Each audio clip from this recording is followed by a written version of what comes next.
भगवान गणेश का आवाहन किया जाए। गजाजनम भूतगणाधिसेवितम कपित जम्बू फलचार भक्षणम उमाशुतम शोक विनाशकारकम नमामि विघ्नेश्वर पाद पंकजम वक्रतुंड महाकाय शूरकोटि समप्रभा निर्विघ्नं कुरु देव सर्वकार्येषु सर्वदा। आहुतियां प्रदान की स्वाहा। ओम श्री वरुण देवाय नमः स्वाहा। ओम श्री पवन देवाय नमः स्वाहा। ओम श्री इंद्रादि देवाय नमः स्वाहा। ओम श्री केशवाय नमः स्वाहा। ओम श्री माधवाय नमः स्वाहा। ओम श्री नारायणाय नमः स्वाहा। क्या बात है, सभी देवों के नाम की आहुतियां दी जा रही हैं, लेकिन अग्निदेव भगवान का प्राकट्य नहीं हो रहा है। कुछ न कुछ कारण अवश्य है। हाँ, इनके कुल देवता का स्मरण किया जाए। सत्य कहा है आपने, घर में कोई भी मांगलिक कार्य हो, जब तक हम अपने कुल देवता का आवाहन नहीं करते हैं तब तक वह मांगलिक कार्य कभी पूर्ण नहीं होता है। इनके कुल देवता श्री रंगनाथ जी हैं, तो एक बार रंगनाथ जी के नाम की आहुतियां प्रदान की जाए। ओम रंगनाथाय भगति सहित मुनियाहुति दीने प्रगटे अग्नि चरु करनी। बोलिए अग्नि भगवान की।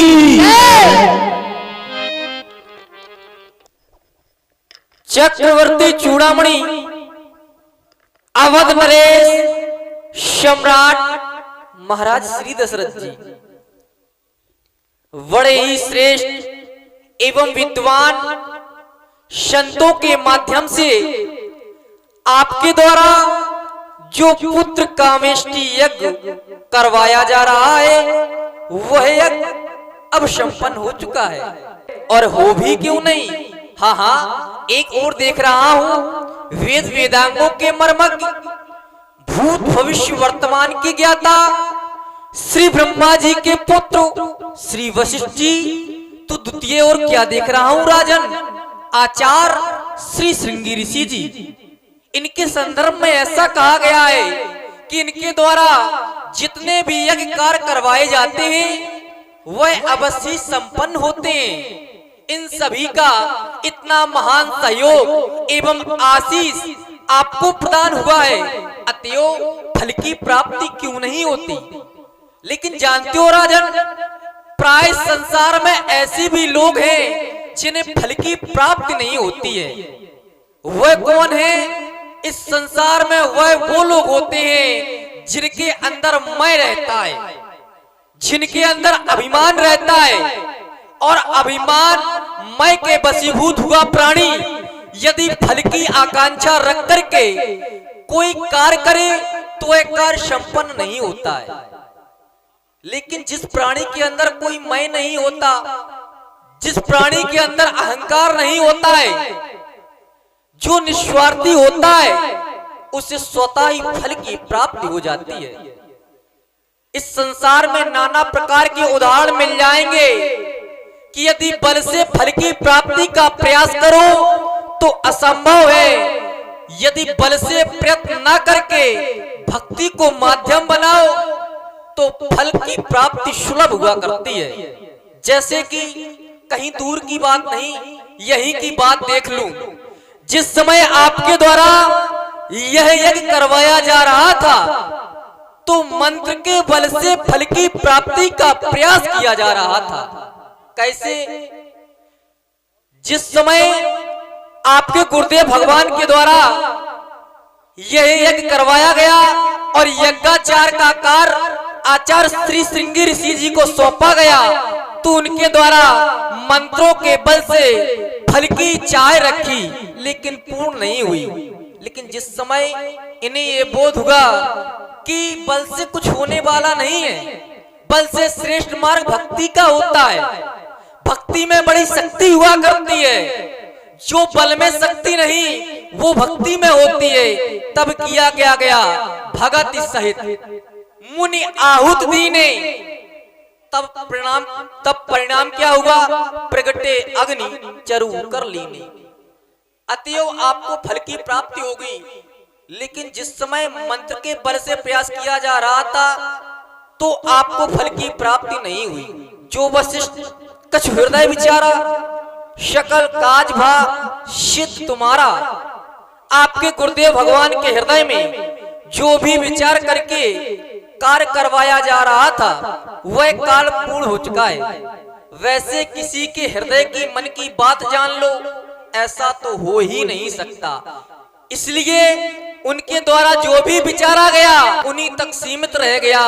इनके बारे में हमें और आपको विदित नहीं है, लेकिन जो भी विचारा गया जब वह पूर्ण हो गया तो ये अवश्य कह सकते हैं कि उनके द्वारा विचारा क्या गया। उनके द्वारा ये विचारा गया कि तुम्हारे मनोरथ की पूर्ति हो जाए। क्यों? क्योंकि जिस समय आप अपने गुरुदेव भगवान की शरण में गए तो आपकी वर्तमान की स्थिति क्या थी? वर्तमान की स्थिति को देखा तो आप 60,000 वर्ष के हो गए। तब जाकर के आप गुरुदेव भगवान की शरण में गए।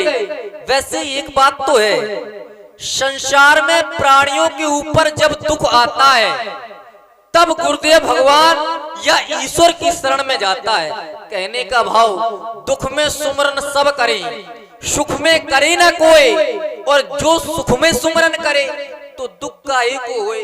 कहने का भाव, आज आप 60,000 वर्ष के हो गए, आपका चौथापन आ गया, तब जाकर के आप गुरुदेव भगवान की शरण में गए। यदि आप पहले ही चले जाते तो एक दिन आपको देखने को नहीं मिलता। आपको फल की प्राप्ति ना जाने कब की हो गई होती। कब? जब आप गुरुदेव भगवान की शरण में गए होते तब। लेकिन एक नियम और है इस संसार में। लोग कहते हैं समय से पहले और भाग से अधिक इस संसार में किसी को कुछ नहीं मिलता है और ना ही आने वाले समय में मिलेगा। जब किसी चीज का समय निर्धारित होगा तो वह स्वतः ही प्राप्त हो जाएगा। यहाँ तक का मेरा कार्य था जो मैंने भी पूर्ण किया, जो मुझे देवताओं की ओर से सौंपा भी गया था। आगे का कार्य आपको करना है, इसलिए आप ध्यान से इस अग्नि की बात को सुने। यह अभी बाट देहु नृप जाई, जथा जोग जय भाग बनाई। आप मेरे हाथों में प्रसाद देख रहे हैं, आप इसको मेरे द्वारा ले जाएंगे और अपनी तीनों रानियों में जैसा आपको उचित लगे वैसा आपस में वितरण कर दीजिएगा। जैसा कि आपके गुरु वशिष्ठ का आशीर्वाद है, धरो धीर हुई है सुचारी, तो समय आने पर आपको 4 वेद तत्व रूपी पुत्रों की प्राप्ति होगी। जाइए राजन, मेरे द्वारा यह पायस श्री चतुरानंद ने भिजवाया है। यज्ञेश्वर विष्णु चतुर्भुज का प्रस्थान रूप है आया है। दशरथ ये लो हवि पिंड अपने हाथ संभाल, यथा उचित तुम रानियों को जा बांटो तत्काल। जाइए राजन, तुम्हारा कल्याण हो, तुम्हारे मनोरथ की पूर्ति हो। जाइए राजन। जय हो, धन्य है। मैं इसी प्रकाश को घूम रहा था, खोज रहा था कि कभी इस वंश में प्रकाश आएगा या अंधेरा ही अंधेरा रहेगा। तो मुझे तो अब ऐसा लगता है झिलमिल सितारों का होगा,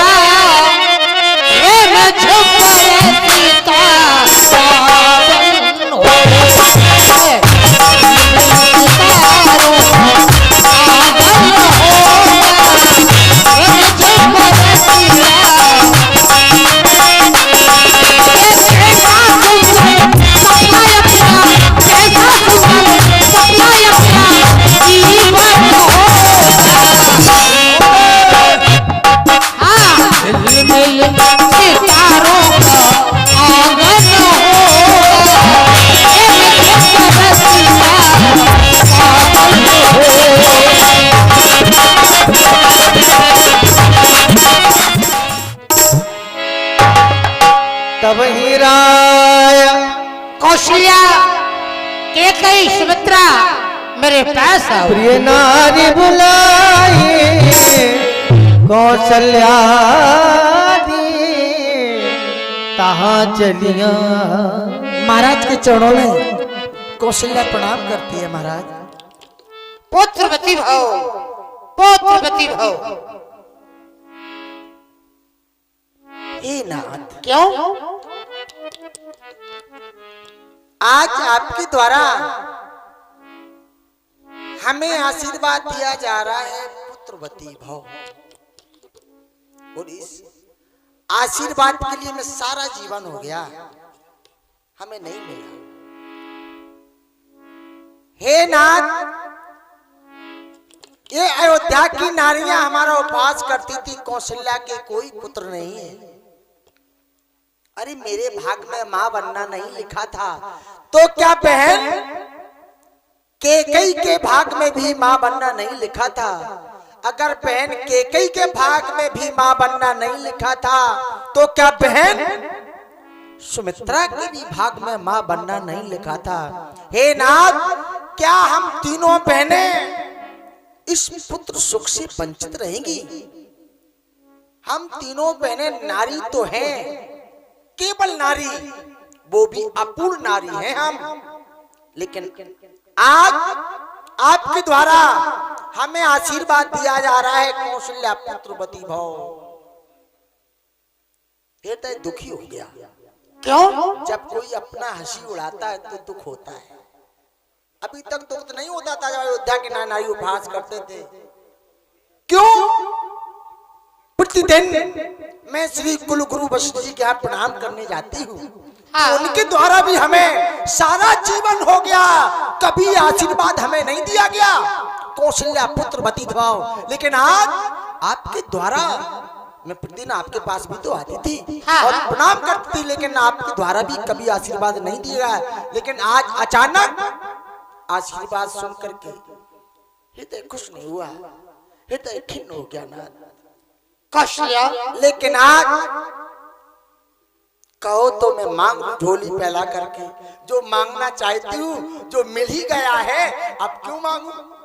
तो कहें आप कौशल्या, तुम व्यर्थ में चिंता कर रही हो कि तुमने आज तक ये वरदान मुझको नहीं दिया कि पुत्रवती बनो। हाँ नाथ। लेकिन कौशल्या, ना। मैं कैसे कहता जब मेरे पास स्वयं वो वरदान नहीं था? जब मुझे दिया गया तब मैंने तुमको दिया। आज श्रृंगेरी गुरु वशिष्ठ जी के द्वारा सरयू के किनारे मनोरमा घाट पर पुत्रेश यज्ञ किया गया, जिसमें स्वयं अग्निदेव ने प्रकट होकर के यह हक प्रदान किया है और कहा है, महाराज ये हम ले जाओ, यथाउचित रानियों को बांट देना। एक नहीं, दो नहीं, तीन नहीं, बल्कि 4 पुत्र आपको प्राप्त होंगे। इसलिए जो आज मुझे मिला मैंने तुमको दिया। इसमें उपहास की कोई बात नहीं है, उपहास की इसमें बात नहीं है। और न ये कहो कि हम गलत हो गए। कौशल्यादि नार सब आचरण पुनीत, अच्छी हो, आचरण वाली हो, इसलिए लो ये हक ला। अर्धभाग कौशल्य दीना उभय भाग्या दे कर कीना, कैकेयी कैसो निपदयु रहो सो भय भाग पुनि भयउ। कौशल्या कैकेयी हाथ धरे दीन सुमित्र ही मन प्रसन्न कर। एक बार सुमित्र ही बड़े प्रेम से जयकारा लगाएं, बोले।